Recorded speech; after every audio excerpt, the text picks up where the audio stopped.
لي فترة مأجلة هالسيانس تصوير، كنت لازم أعمله قبل لأنه كتير عندي مطالبة، بدهم إياه كفرات مجلات وبحاجة لصور. وخلص قررنا اليوم رح تشوفوني بأكثر من لوك. أكيد أول شيء لون شعري تغير، هلا بخبرك طارق.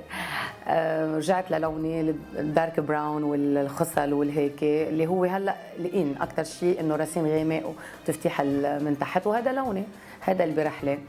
اللبس اكيد يعني مختاره من مجموعه بين تيد بيكر، فلوري، دولشي جابانا، تايجر.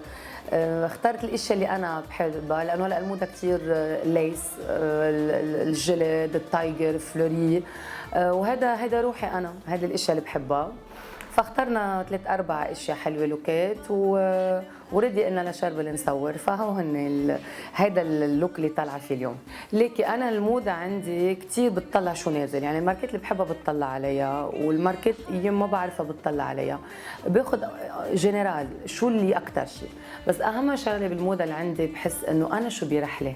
يعني كثير الست حلو تعرفي شو برحله، انه مثلا الموضه الخصر العالي انا برحله دارج كل شيء، جلد ليجينج، دارج الواسع، دارج الشانيل،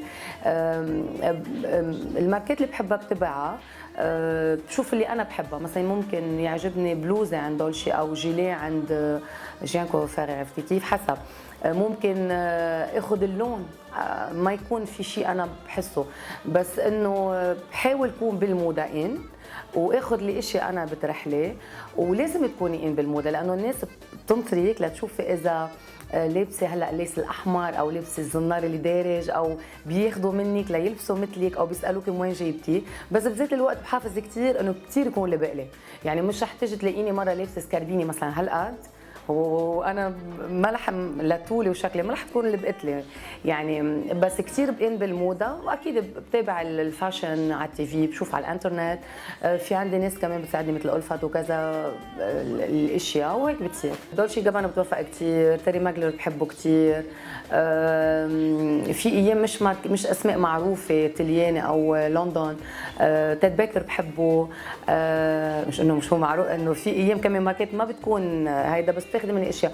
بس حتى ايام لو اخذت شيء وحبيته علي ما بتفرق مين اللي لابسه تغيري، لانه انا علي غير على الاخر، فما عندي عقد. يعني حتى قبل لما نكون لابسين من المصممين اللبنانيه المشهورين عنا، ما كان عندي اياها عقد، انه لانه فستان عليكي شيء فستان على الاخر شيء، بس انا حبيتها بدي اخذها، هذا الشيء اللي عندي. بس اذا ما حبيته ما بتفرق معي، لو شو ما لبس غيري او شو ما عمل ما بيعني لي. البوتينات وسكربينات كثير، البلوز كثير، ما بعرف ليه. السمول دريس كثير بحس السمول دريس هو كاجوال على كل شيء، بتلبسيه على بعد الظهر، على بكره بتحطي له جاكيت، بتحطي له جيلي، بتلبسيه بلك تالون، بتلبسيه مع تالون. السمول دريس كثير بحبه. جديده طولت شيء على الناس، كان لازم نقتل من قبل، اكيد من بعد احلام البنات. بس الجديد قريبا بعد 10 ايام حتنزل اغنيه جزائريه، يعني رح كون عم غني باللهجه العربي الفرنسي. وسبق كنت من الاوائل انا اللي غنيت دندين وفرقه صعيبه الماروكان ونجحوا كثير. في تجربه جديده مش جديده، يعني رح ارجع عيد التجربه اللي نجحت فيها. غنيه اسمها كلمه نبغيك، كثير حلوه، حبيتها كثير. ايقاع حلو، كلام غرام وفرنسي اغاب، هذا اللون اللي عملته من 10 سنين يعني ونجح كثير. فكان في كثير مطالبه وما كنت لاقي اذا بدك اللحن اللي انا حبه. فجأة يعني توفقت بأغنية كثير حلوة، اللي هي اللحن الجزائري. هيدي بعد أسبوع انقلرت، وتقريبا عم بتحضر كيف بدي صورها. ممكن تصورها هون، يمكن صورها بالجزائر، ممكن بتونس، يعني ما قررنا. واللي شغالين عليه هلا الالبوم اللبناني المصري اللي كنا تقريبا خلصناه، وقفته في شغلتين رجعنا فتنا فيها، هي البوم الخليجي. توفقت مجموعه كثير حلوه، وكمان فترة طويلة باسكال غبت كثير عن الخليجي، كمان نحن من البدايات قدمنا اللون الخليجي، فرح يكون في ألبوم تقريبا شي 7 أغاني أو 8، حيكون فيهم لحن كمان لأول مرة بغني عراقي رائعين، يعني أنا مغرومة فيهم هالمجموعة هلا الأغاني.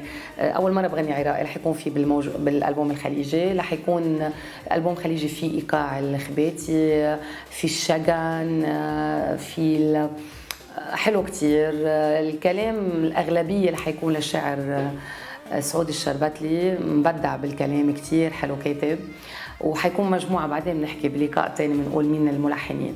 فهذا حيكون تقريبا بأول شهر من 2014 إن الله عيشنا، أو بشهر 2 أو بشهر 1، يعني جدا سريع، مشان هيك الشغل كله عليه.